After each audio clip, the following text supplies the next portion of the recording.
नमस्कार दर्शकों, सत्य ज्ञान सुधा चैनल की गरुड़ पुराण अनुसूची के भाग 13 में आपका स्वागत है।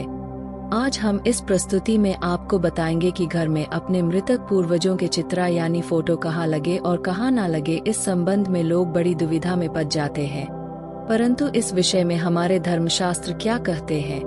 मृतक परिजनों के चित्रा हमें घर में लगाने चाहिए या नहीं, अगर लगाना चाहिए तो कहाँ लगाना उचित रहेगा और गलत स्थान पर चित्रा लगाने से क्या हानि हो सकती है, यह सब आप इस वीडियो के माध्यम से जानेंगे। अगर आपको यह वीडियो अच्छी लगे तो लाइक करें और चैनल को सब्सक्राइब अवश्य करें। विलंब एन करते हुए आरंभ करते। संगीत पितृपक्ष के दौरान लोग पूर्ण रीति रिवाज के साथ अपने पितरों की आराधना करते हैं। हालांकि कई बार जाने अनजाने में हम ऐसी गलतियां कर बैठते हैं जिनसे हमें लाभ की जगह हानि भोगनी पड़ती है। कई बार आपने देखा होगा कि लोग अपने पूर्वजों के स्वर्गवासी होने के बाद उनके चित्रा घर में लगा देते हैं, लेकिन क्या आप जानते हैं कि इन चित्रों को कहां और कैसे लगे, इसका भी बड़ा महत्व होता है। अनुच्छेद स्थान पर लगाए गए चित्रा हमेशा हानि देते हैं। मृतकों के चित्रा लोग कई बार भगवान या देवी देवताओं के चित्रों के साथ लगा देते हैं, जबकि ऐसा करना बिल्कुल गलत है।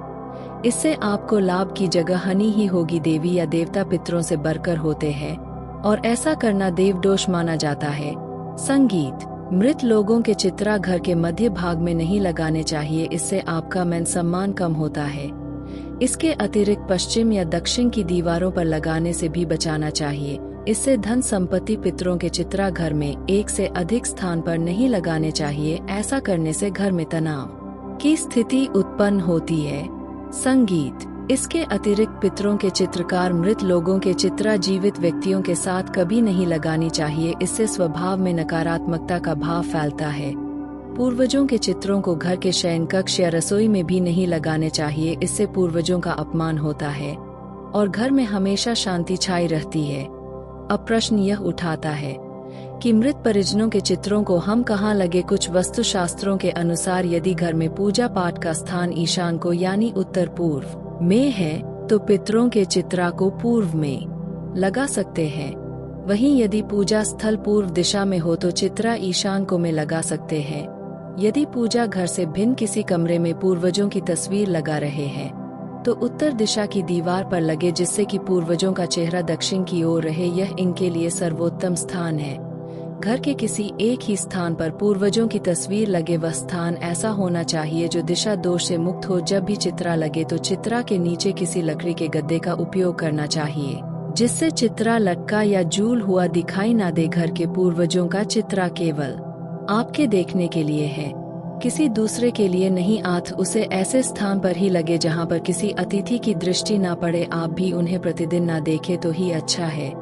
यह सही है कि आपकी भावनाएं उनसे जुड़ी है, परंतु उन्हें प्रतिदिन याद करने से आपके भविष्य पर इसका बुरा प्रभाव पड़ेगा। यह भी माना जाता है कि हर समय पूर्वजों को याद करते रहने से मन में उदासी और निराशा की भावना का विकास होता है।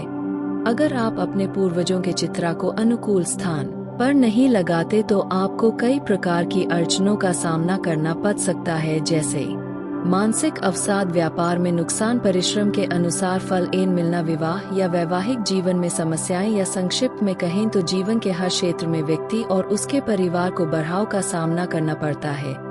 पितृदोष होने पर, अनुकूल ग्रहों की स्थिति, गोचर दशाएं ठीक होने पर भी शुभ फल नहीं मिल पाते। कितनी भी पूजा पाठ, देवी देवताओं की अर्चना की जाए किंतु उसका भी उसे शुभ फल नहीं मिल पाता। माना जाता है कि हमारे ऊपर मुख्य रूप से 5 ऋण होते हैं। मात्रा ऋण, पितृ ऋण, मनुष्य गाने पर हमें निश्चित रूप से श्राप मिलता है। पितृ ऋणों विदेशों की संपूर्ण जानकारी और इनके उपाय के लिए आप हमारी यह वीडियो देख सकते हैं।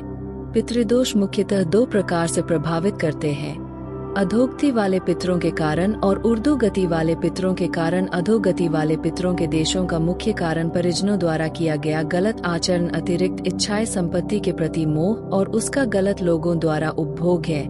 और परिवार के किसी प्रियजन को अकारण कष्ट देने पर भी पितृ क्रोधित हो जाते हैं और परिवार के सदस्यों को श्राप दे देते हैं और अपनी शक्ति से नकारात्मक फल प्रदान करते हैं। उद्धव गति वाले पितृ सामान्यतः पितृदोष उत्पन्न नहीं करते, परंतु उनका किसी भी रूप में अपमान होने पर अथवा परिवार के पारंपरिक रीति रिवाज का निर्वहन नहीं करने पर वह पितृदोष उत्पन्न करते हैं। कई बार हम देखते जीवन में परेशानियों समाप्त होने का नाम ही नहीं लेती, वे चाहे जितना भी समय और धन खर्च कर ले परंतु कार्य सफल नहीं होता। ऐसे लोगों की कुंडली में निश्चित रूप से ही पितृदोष होता है। यह दोष पीढ़ी दर पीढ़ी कष्ट पहुँचना रहता। संगीत निवारण इन किया जाए, यह आने वाली पीढ़ियों को भी कष्ट देता है। इस दोष के निवारण के लिए कुछ विशेष दिन और समय तय किए गए हैं जिम इसका पूर्ण निवारण होता है। श्राद्ध पक्ष यही अवसर है जब पितृदोष से मुक्ति पाई जा सकती है।